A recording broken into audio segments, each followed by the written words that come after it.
Hello সবাইকে আসসালামু আলাইকুম। কালকে আমরা একটু বের হইছি বিকাল টাইমে। কই যাব পরে আমরা কোস্টগার্ডের এদিকে গেছি, শিশু পার্কের এদিকে। দেখলাম যে তার আগে যে একটা পার্কে হয়েছে নতুন, ওদিকে অনেক পরিমাণে ভিড় ছিল, যার কারণে আমরা ওখানেই গেলাম বিকাল টাইমে। তারপর শীঘ্রই গিয়ে একটু ঘুরান দিয়ে আবার চলে আইসা পড়লাম।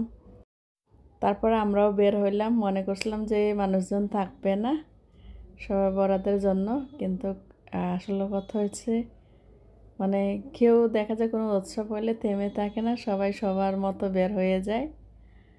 আর বিকাল টাইমে তো ওই যে পাঁচতেই বললাম, এতটাই আর লাগতেছিল যে মানে শুক্রবার দিন অফ টাইম, এর মধ্যে আবার দেখা যায় কোনো লোকজন নাই, মানে অনেক বোর লাগতেছিল, যার জন্য আমরাও গেলাম। আর আমরা যেখানে গেছি সেখানে লোকজনই ছিল না একদম। পরে একটু ফটোশ্যুট করে চলে এসে পড়লাম আমরা ওখান থেকে। তারপরে এদিক দিয়ে দেখা যায় যে যে যার মতো একটু ফটোশ্যুট করলাম। এই তো এই সমস্ত জায়গাতে আমরা একটু ফটোশ্যুট করতেছি। আমরা দুষ্টামি করতেছিলাম, আমি বসন্ত উপলক্ষে শাড়ি পরছি, দুষ্টামি করতেছি।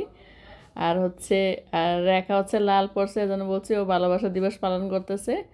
আর বুলবুলি কালো পরছে, ওর নাকি ভালোবাসা নাই, যার জন্য। আর ওদিক দিয়ে আমি ঘুরতেছি, দাদা দিদিরাও ছবি তুলতেছিল। দিদি আর আপু মিলে ওই সাইডে চলে গেছে হেরা, আর আমরা এক সাইড। তারপর সামনে আমরাও যাইতেছি, দিদিরা যেখানে ফটোশ্যুট করতেছে সেখানে।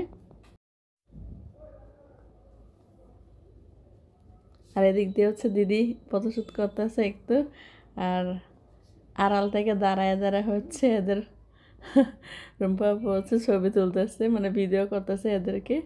কিছুক্ষণ তাইকা তারপর আমরা চলে আইসা পড়লাম ওখান থেকে। একটু পর আবার যদি আজান দিয়ে দেয়। আমাদের ছোট্ট একটা ভিডিও আপনাদের সবার সাথে শেয়ার করা, যদি ভালো লাগে আপনাদের সবার আমাদের ভিডিও, অবশ্যই আপনারা লাইক দিবেন। আর ইউটিউবে গিয়ে যাদের মন চায় তারা একটু সাবস্ক্রাইব করেন। এই যে আমরা নৌকা পার হইতেছি, এখান থেকে এখানে কিছুক্ষণ যা শুধু নৌকায় বসে থাকতে হয়। আমার কাছে মনে হয় যে বেশি যদি বসে থাকতাম ভালো হইতো। আর এই যে আসার সময় আমরা বাজার করতেছি, একটু বাজার নিয়ে তারপরে দেখা যায় যে আসবো। ভাবছি সকালে একটু সবজি খিচুড়ি করব, যার জন্য আমরা একটু সবজি নিতেছি। আমাদের ভিডিও আপনারা যারা কষ্ট করে দেখেন, আপনাদের সবাইকে অনেক অনেক ধন্যবাদ। সবাই ভালো থাকবেন, সুস্থ থাকবেন, সবাই সবার ভালোবাসার মানুষদেরকে ভালো রাখবেন। সবাইকে আল্লাহ হাফেজ।